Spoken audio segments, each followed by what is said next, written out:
To let you know, guys, we are at the Cheltenham Literature Festival on the 14th of October at 4:30. Come see us on the Huddle stage, and we're being interviewed, and it should be a good time. Brilliant. Thanks, guys. Welcome back to the English Boys. The show will discuss all things literature. I'm Samuel. I'm Louis, and thank you for tuning in. Great. Amazing. Welcome, guys. So today we are talking about Act 1 of Hamlet by William Shakespeare. Mm-hmm.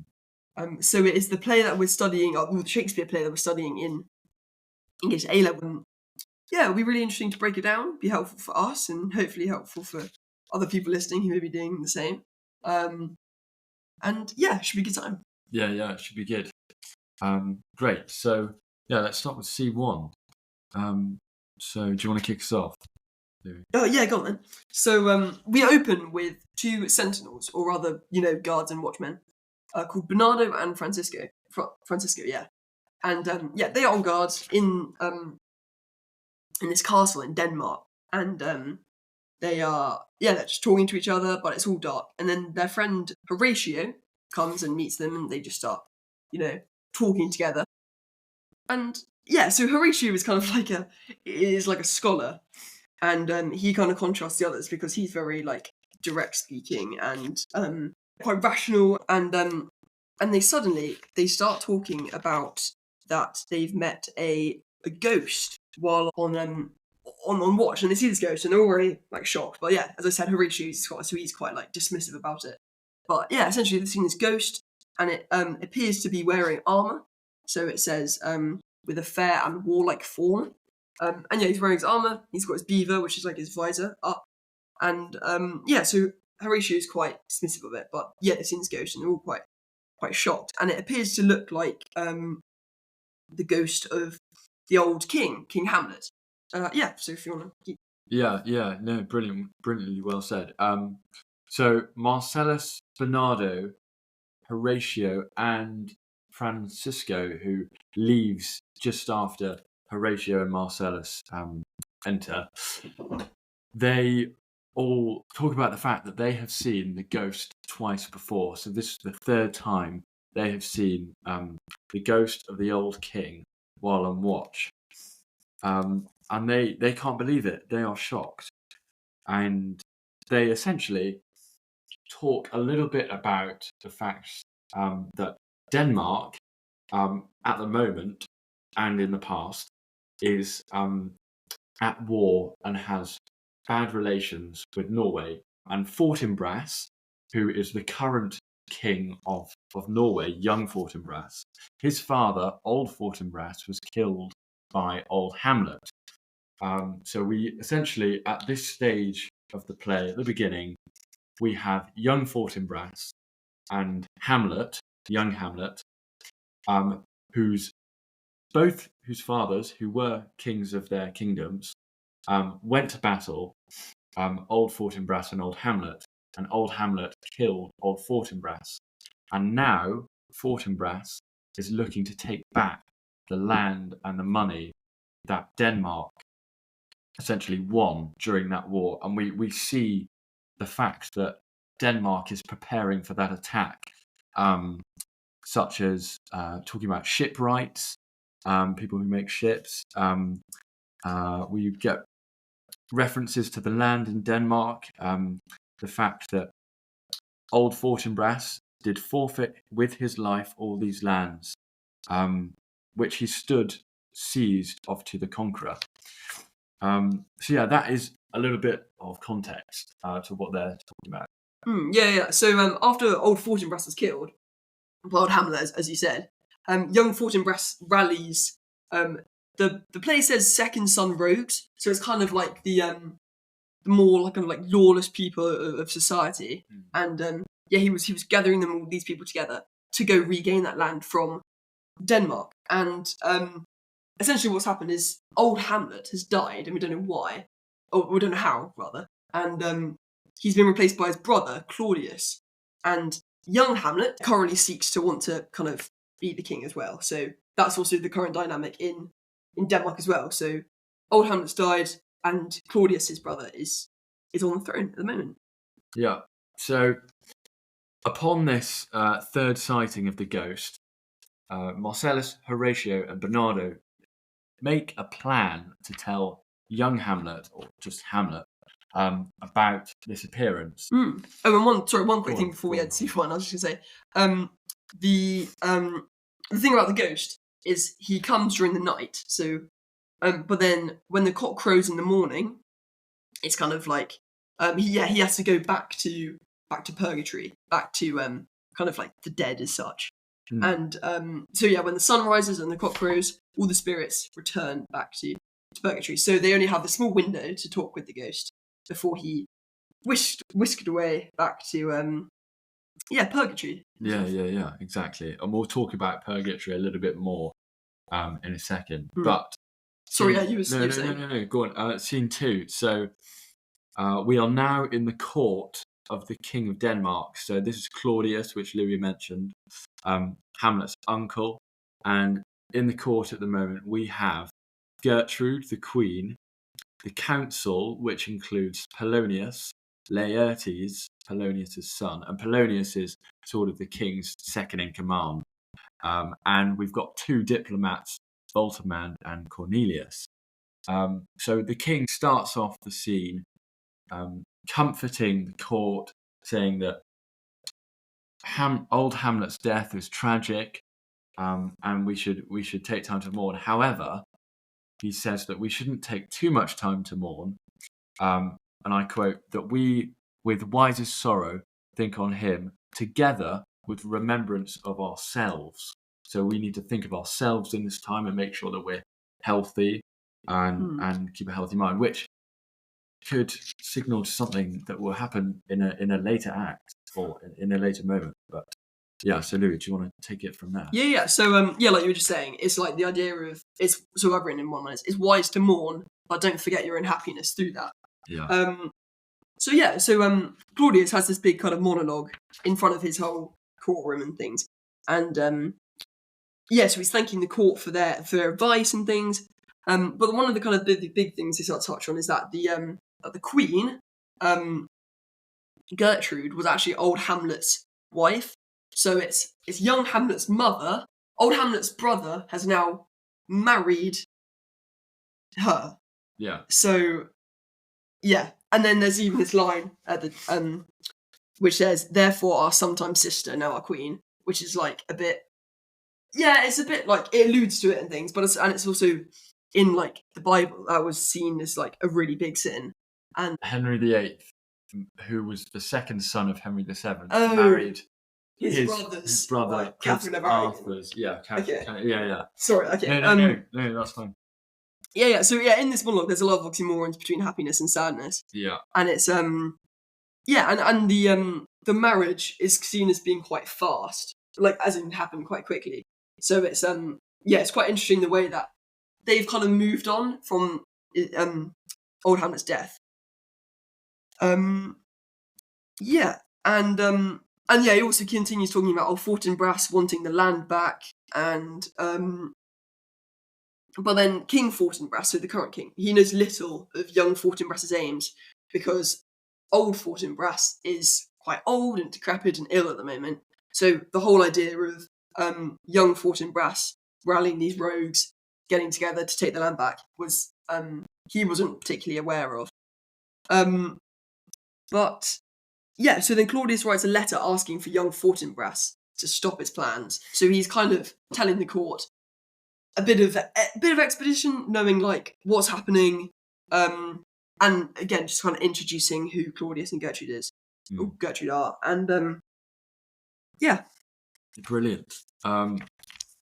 Great. So then King Claudius consults Hamlet. He goes to speak to him, and this is the first time we meet Hamlet, young Hamlet, in the play.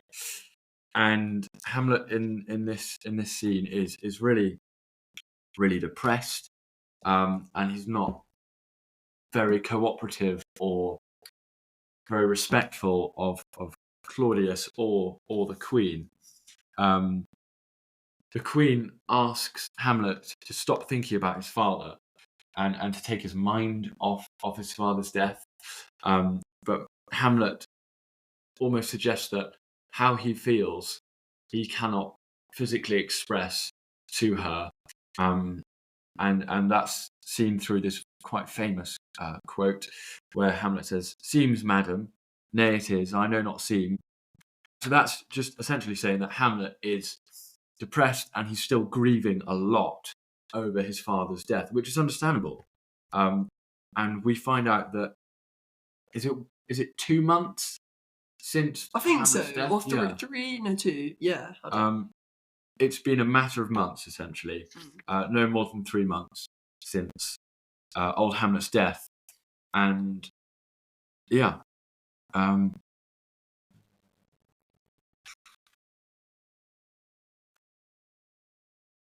Hamlet is persuaded by Claudius, King Claudius, to stay in Elsinore Castle, where he lives, and not to return to school in Wittenberg, which is now in Germany, so that Claudius and the Queen can supposedly keep an eye on him and comfort him, which Hamlet is sort of reluctant to do so, but he ends up doing that. And yeah, then we move on to the first soliloquy of the play. Just before we go on to that, if you don't mind, in that line you read out, Hamlet says, "Seems, madam, nay it is, I know not seems," which starts to introduce one of a big theme of the play, which is what is true versus what is really true, and what is like on face value true, but then also like the deeper meaning, or like the not lie as such, you know. So yeah, the repetition of seems, and yeah, I think that's quite an important thing to just kind of heed as such, because yeah, this is the introduction of quite a big theme, and then yeah, through that, you know, it says like the knighted colours, which is showing he's wearing black, so yeah, it's morning. And yeah, so essentially, Hamlet is just pretty depressed at the moment. So he's sad because of his father's death, and he's also not very. He doesn't act too warmly towards Claudius because he just doesn't really like him as such. Yeah. So go on the soliloquy. So yeah, first soliloquy. We're going to cover these very briefly because they're very long and they have a lot of information in them. But yeah, Louis, just jump in if you want to say anything. But yeah, so the first one, we see frequent use of trochee and spondee, and these are metric feats. They're forms of verse. So if I'm right, trochee is da da and spondee is da da, and these metric feats and beats are a way of Shakespeare showing that Hamlet has a feeling of chaos and a sense of a disorganized mind, which is due to his depression, really.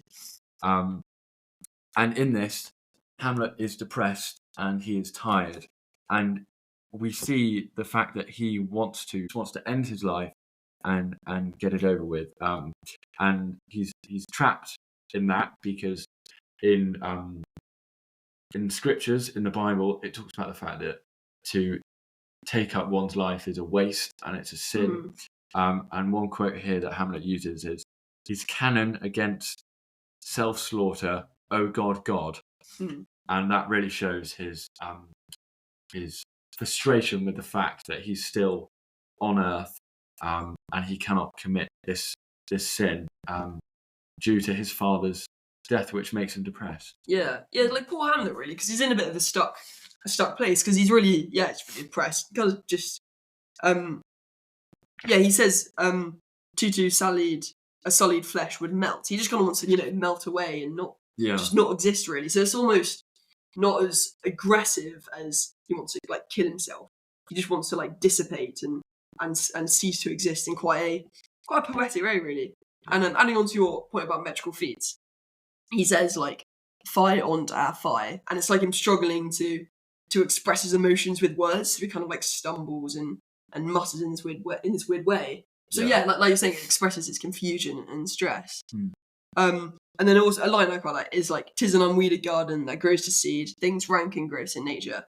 And it's the idea of like old Hamlet and his kingdom and his things are like this garden, but then now Claudius and even Gertrude, his own mother, is overgrowing that garden and not really the right word, but like polluting it with weeds and in this quite like dark way. Yeah. Yeah. Cool, man. So, do you want to talk a little bit about the image of old Hamlet as Hamlet's father and how he viewed Hamlet, old Hamlet? Yeah. So I quite like this book as a classicist in classic.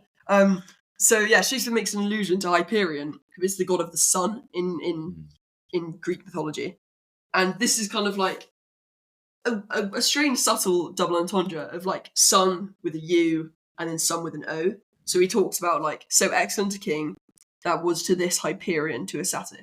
So it's the saying like to Hamlet, he almost like worshipped his father, saying he's the god of him, and also the idea that the god is always watching him. So he is the embodiment of the sun, like the star sun, and he is looking down on him always, even though he's not there. Which is quite this like wholesome sort of love for his father, but then it's also quite hyperbolic, saying that he literally worships him like a god. But yeah, it all just kind of adds to express the grief that he feels is so extreme because he really loved his father. And it also talks about a satyr who is again in Greek mythology, it's a half goat, half man, and they're kind of a symbol. They're a symbol of Dionysus, who's like the god of wine and partying and theatre, but they were also like a symbol of sex. So it also shows like a contrast between this godlike figure of Hyperion, but then there's also kind of like lower being of sex. So it sees the idea of them as like of Claudius and his mother is a completely different relationship between old Hamlet and his mother Gertrude. So I think that's quite nice. And then also, sorry, just quickly, it talks about the winds of heaven and things, and heaven and earth. So it adds the idea of control of the elements and life, which kind of it reveals that old Hamlet kind of had a kind of control over Hamlet's life as such. But then also, it adds to the idea of Hyperion being the god of the sun. Yeah, that's really good stuff there. I get confused with the sort of classics references, but you're very good on that. And then I just note that, Louis touched on this, but Hamlet, old Hamlet, being the crutch that Gertrude leant on, and really just the support that Gertrude needed through that, and then the fact that Hamlet sort of looks at the way old Hamlet supported Gertrude and loved her, and now that Gertrude is married to Claudius, Hamlet feels betrayed by his mother and says a really famous line from Shakespeare, "Frailty, thy name is woman." And this is a generalization, if I may put a sexist generalization from Hamlet, essentially saying that all women are frail. Anything you'd like to add before we move on, Louis?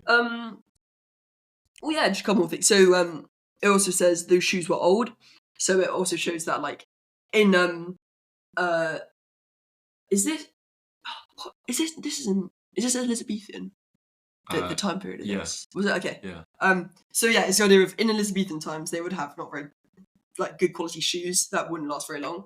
So it says those shoes were old, and it says her grief didn't even last as long as her shoes. So the shoes were poor quality, and her grief was so like quick, and she really quickly married Claudius, which is a bit weird, showing how much she loved old Hamlet, really.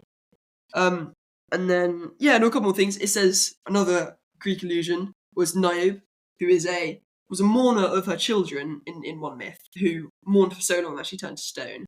And again, it's the contrast of this kind of godlike, powerful, mythological being contrasted who mourned the loss of a loved one, contrasting with Gertrude, who just kind of like got over really quickly. And even so, it says like more like my father than I to Hercules. So it says the character of old Hamlet and Claudius is so different than Hamlet to Hercules. And obviously Hercules is like, really big demigod, really big and strong, embodiment of like bravery and courage. So Hamlet really keeps on going at the this contrast and how he doesn't approve of Claudius, and have the speed of the grief as well. Yeah. Brilliant. Great. So now we see Horatio, Marcellus, and Bernardo enter the scene, and we're going to cover this quickly because there's sort of a lot of wordplay here and confusion. But essentially, Hamlet is confronted by the news from Horatio, Marcellus, and Bernardo to say that they have seen old Hamlet. They have seen Hamlet's father on the century. Now, Hamlet is really confused here and is doesn't quite believe them.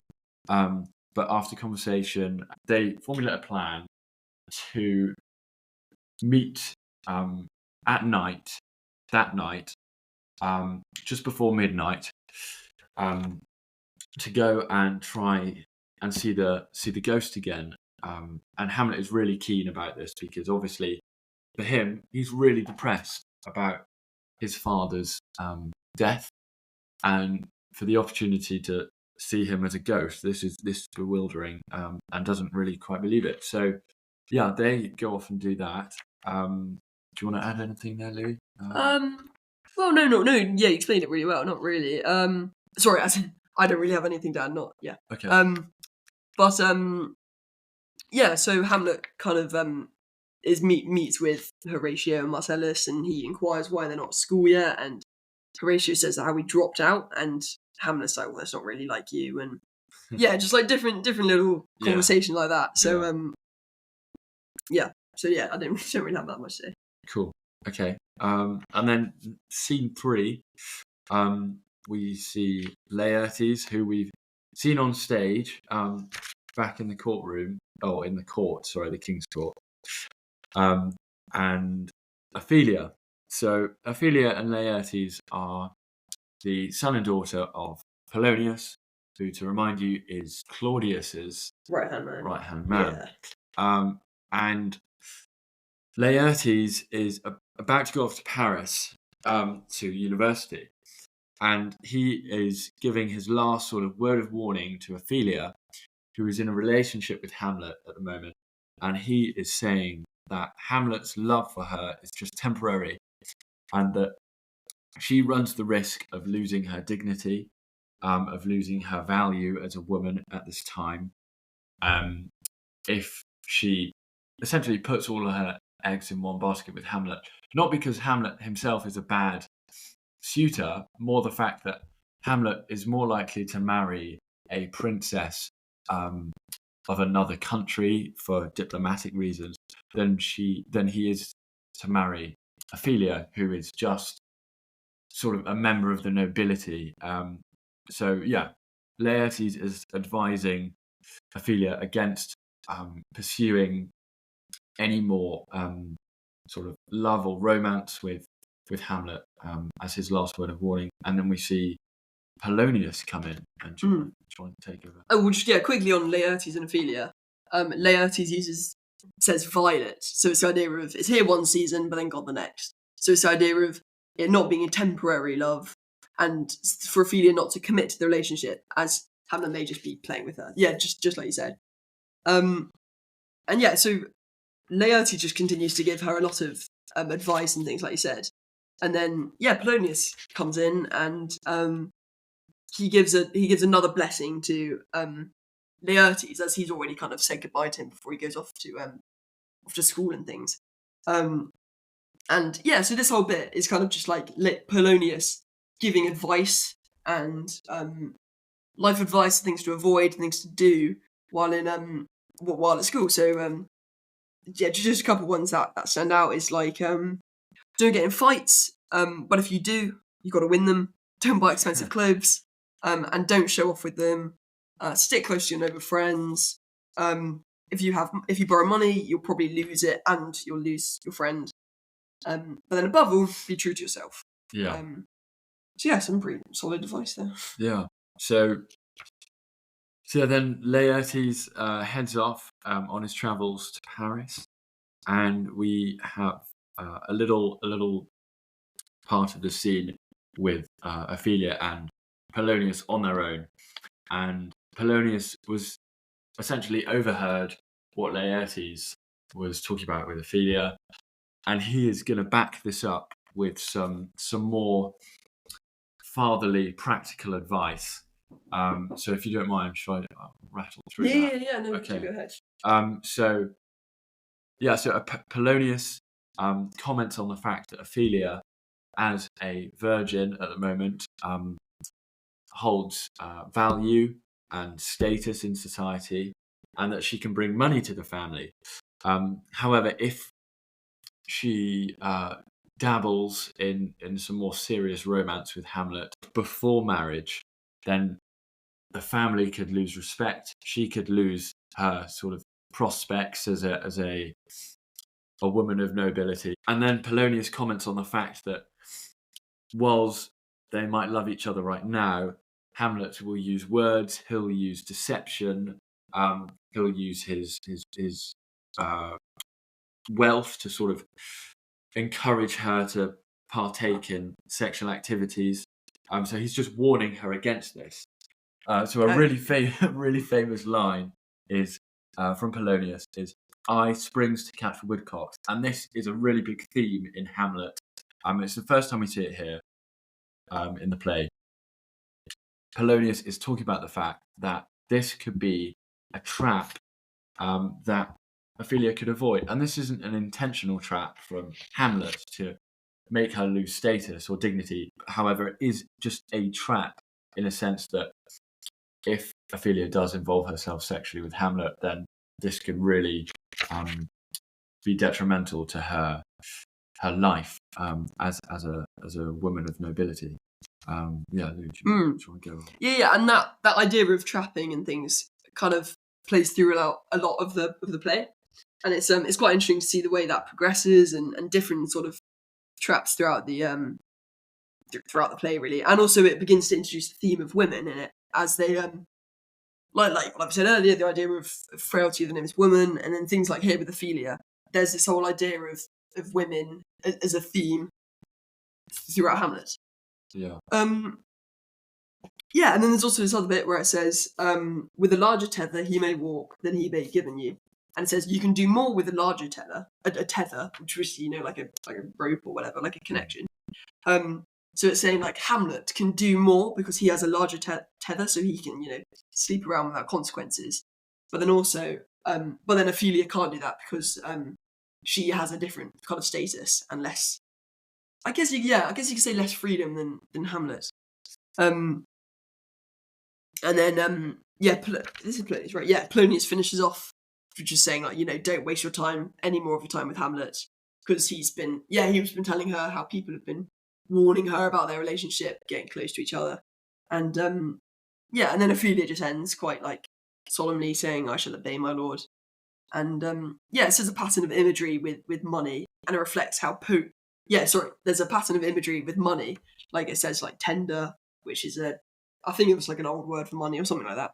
And it reflects how Polonius is seeing Ophelia as an asset and a property more than he would see Laertes, which shows at this time like the status of women, and adds to the that theme which plays throughout, I think, of women. Yeah. Great. So that's scene 3. Now scene 4, we see Hamlet, Horatio, and Marcellus enter the fortifications of Elsinore Castle to try and encounter the ghost of old Hamlet. This is quite a big scene. 4 and scene 5 are quite lengthy.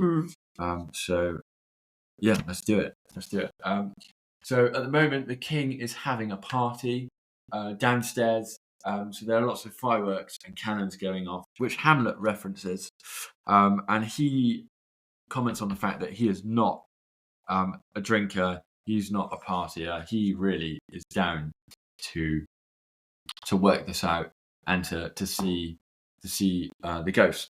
So he's dead serious about this. we see Hamlet questioning whether the ghost is sort of a demon. And should we talk a bit about purgatory now? Yeah, okay. Yeah, because this kind of comes on from when, after Hamlet's been told about the ghost, so he's now here to try to see it for himself. And I don't know if this is a different bit, but Hamlet says, be thou a spirit of health or a goblin damned, which is the idea of, is it a good spirit or a bad spirit? Yeah. But no, we'll get onto that. So do you want to go on about purgatory? Yeah. Okay, cool. So actually on the same page as that, Hamlet says, the airs from heaven or blast from hell. So it talks about purgatory, which is a Catholic idea of when one dies, if someone hasn't confessed their sin, then they would enter purgatory, to which their sin would be sort of cast off through a painful process of being burnt or in fire and whatever else. So then their sins could be sort of cleansed, and then they could go up to heaven and be with God. The ghost appears, and Hamlet suggests that the ghost has come from purgatory, and the ghost beckons to Hamlet. So he asks him to come over through just hand movements, and we see that Hamlet is really pointing to the fact that this ghost is not from Earth. He really shouldn't be here. And so Hamlet and the ghost go off to talk alone. Old Hamlet talks about the fact that he has been experiencing purgatory. So it's actually at the start of scene 5, once Hamlet leaves Horatio and Marcellus, and the ghost and Hamlet are alone. The ghost, old Hamlet, says, "My hour is almost come, when I to sulphurous and tormenting flames must render up myself." So this is a confirmation that the ghost of old Hamlet has been in purgatory, and he really hates it. He says it's really horrid, and he talks about the fact that it's fast in fires, and till the foul crimes done in my day of nature are burnt and purged away. So that is purgatory. Yeah. So Louis, take it away. So basically, that was really well said. I do not know that much about purgatory. The ghost comes, and Hamlet is absolutely flabbergasted, and he has this whole kind of speech about, "Oh, you're so scary. Who are you?" And it talks about how it's, like you said, out of our world and out of our spiritual world. So he's really confused about who this ghost is, or what this ghost is, more rather. And Horatio also says this line, which we talk about quite a lot in our lesson, which is the sovereignty of reason. So this is just before the ghost, Hamlet goes off with the ghost, and Horatio and like Marcellus are trying to convince him not to. Like they say, "Be ruled, you shall not go." The idea of sovereignty of reason is what sets men apart from like animals and more kind of beastly, uncultured animals, I suppose. It's the control and the reason. So he's kind of imploring Hamlet to think before he acts. But I would say, I don't know about you, but I'd say Hamlet's just so overcome with like I guess awe, because this is his father who's died, and he's been mourning over him for like ages. So he's like really compelled to come with him and surprised. So he begins to lose this sovereignty of reason, which is like what I always think is like sovereignty is like like royalty and kingliness. So it's like the rule over yourself, which is like the reason. So he begins to lose that, which kind of, without spoiling too much, leads him down this path of like madness and not becoming reasonable, I guess. And then Hamlet says, like, "My fate cries out and makes each petty artery in this body as hardy as the Nemean lion's nerve." And that's another classical allegiance. So the Nemean lion was a lion killed by Hercules who had impervious fur, so he can die, or he can be like stabbed or whatever. So Hercules had to strangle him. But it's saying like Hamlet is strong and his fate cries out, so he feels so compelled to come with this ghost. And he even says to his best friend, might I add, he says, "I'll kill you if you don't let me go." So this ghost is so like already kind of engulfed him in this. I don't know, but it's like to kind of taken his sovereignty of reason away, and yeah, these wild thoughts. And he says after he leaves, Horatio says he waxes desperate with imagination. So the wild thoughts have taken over him and make him desperate. Yeah, nice, man. Well said. Great. So, yeah, scene 5, Hamlet and the ghost go off together, and now we come to the part of the play where we find out what really happened to old Hamlet.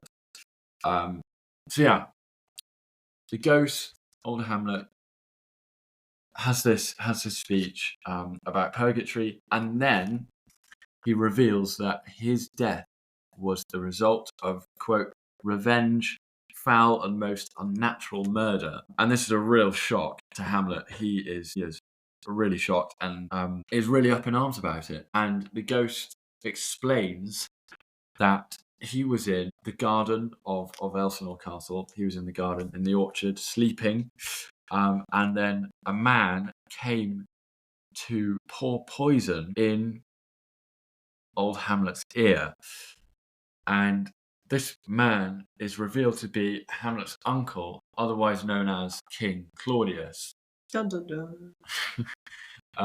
So that's a real shock because essentially the whole kingdom of Denmark is in the hands of a murderer, and this really sets the ghost off. And he talks about the fact that the King Claudius is incestuous and that he's an adulterous beast, and he has traitorous gifts. So to seduce, want his shameful lust. And he talks about the fact that the queen seems virtuous but isn't, and that goes back to the idea of seems and things that appear to be one way and really be another, which we can see as we've mentioned in scene 2. And then Louis, surely. Oh yeah. So going back when you said foul, strange, and unnatural, so that kind of points to the idea of the natural world being disrupted. So that like, is it called like the chain of being or whatever, where it's like God at the top and then it's the king, like of this time and things. Oh, the feudal system. Yeah, something like that. I think I don't really know, but so yeah, it says because the king is only second to God, it's like this is acting as like a crime against God in this quite weird way. And then Hamlet, following that, says, "Haste me to note that I, with things as swift as meditation of the thoughts of love, may sweep my revenge." So he's like, "Tell me quickly, so I can enact my revenge fast," because he is, fueled by anger and probably like quite a lot of adrenaline. Like what is going on? He's amazed at this ghost, and then and then he sort of reveals that it was Claudius who killed him, and the poison like clotted his blood and got like blisters all over him in this quite dramatic way. And then it goes on to this like monologue by the ghost, and it's again it points to, like it says, with the most seeming virtuous queen, like you said, the appearance of the outside versus the true colours. And what was the other bit I had? And then also it says, thus was I sleeping by a brother's hand of life, of crown, of queen.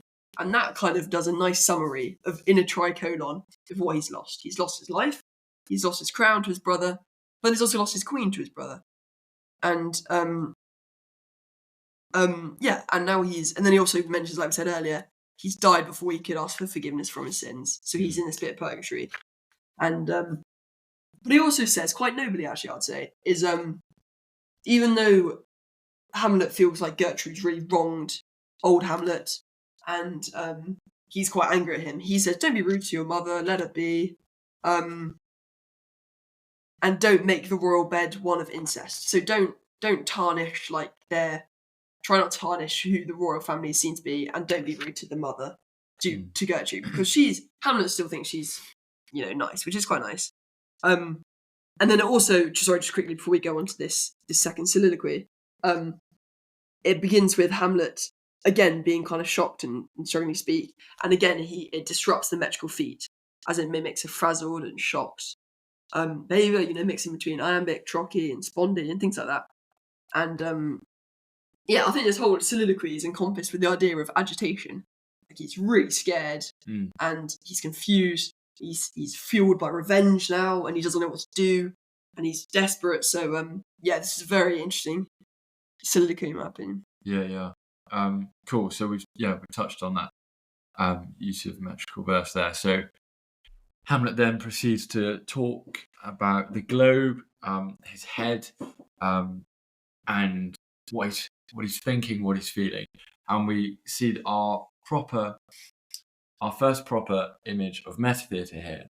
And Hamlet, as I mentioned, talks about the globe, and he talks about a distracted globe. So his head is filled with this new realization, new information. But the key thing is that the globe, obviously the globe theatre, so Shakespeare is playing on the fact that they're in the globe theatre and that Hamlet's globe is head. So it's sort of related to that, which is quite clever. But yeah, it really touches on the fact that in Hamlet's mind, he really cannot forget and let go of this realization that Claudius killed his father. And that touches on the theme of memory and torment. And then the ghost. Go on, do you want to have anything more to say? I don't really have anything. Oh, well, I was just going to say, so he begins to disregard everything he's ever learnt, and all he can remember is the echoed verse by the ghost of thy commandment. So he's just got that stuck in his brain. This is all he really cares about at the moment. He has to act. And the memory of his father is a torment. So Gertrude's memory has been wiped from Hamlet, but that's because she is described as kind of animal-like again. So she does not have the sovereign of reason. She has not got the control, so she lacks the feelings, really. So with the ghost, he in this next scene with Horatio and Marcellus, the ghost is almost still. So he's under the stage at the moment in this bit of the stage called Hell, which is quite another meta theatre moment, because it's like, the ghosts in Hell, even in poetry, but you know what I mean. And he continues to say words beneath the stage as Hamlet's still talking. And it's a bit ambiguous whether the other characters, like Horatio and Marcellus, can hear the ghost, or whether it's just Hamlet.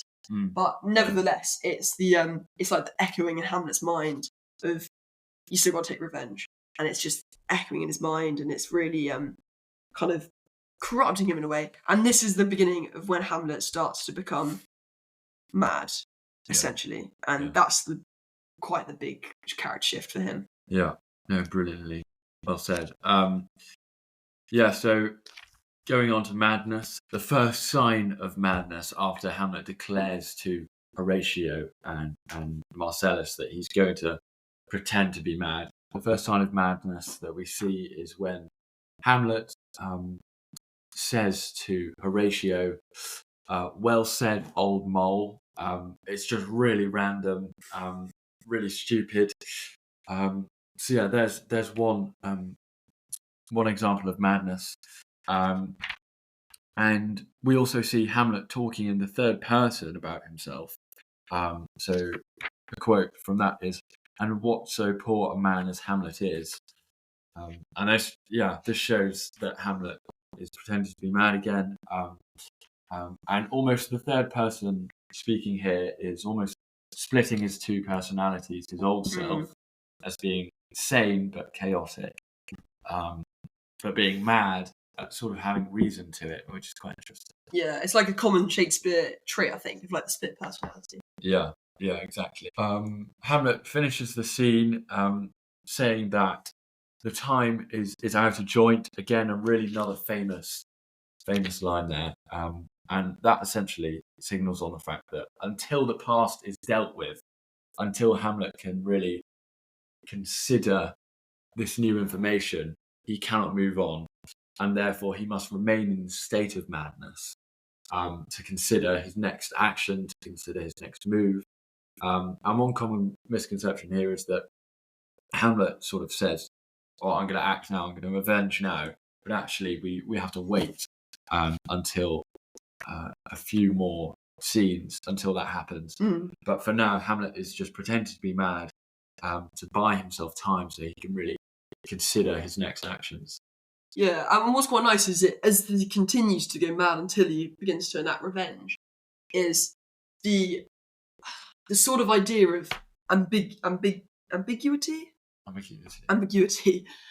comes in. Whether is this a scene where he's pretending to be mad?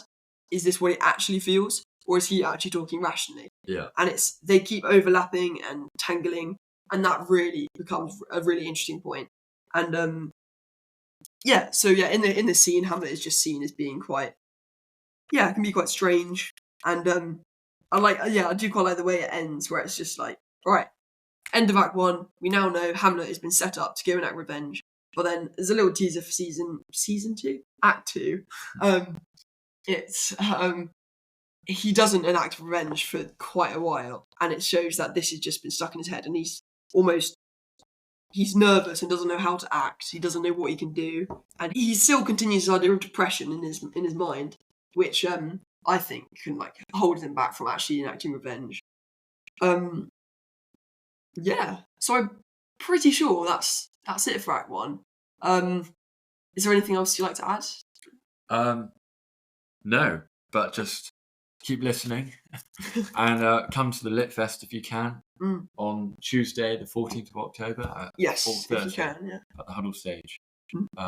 Thank you. We hope you enjoyed that. Yeah, and stay tuned for more act breakdowns. I hope you enjoyed that, because I think we did as well, which is nice. Yes, yeah, exactly.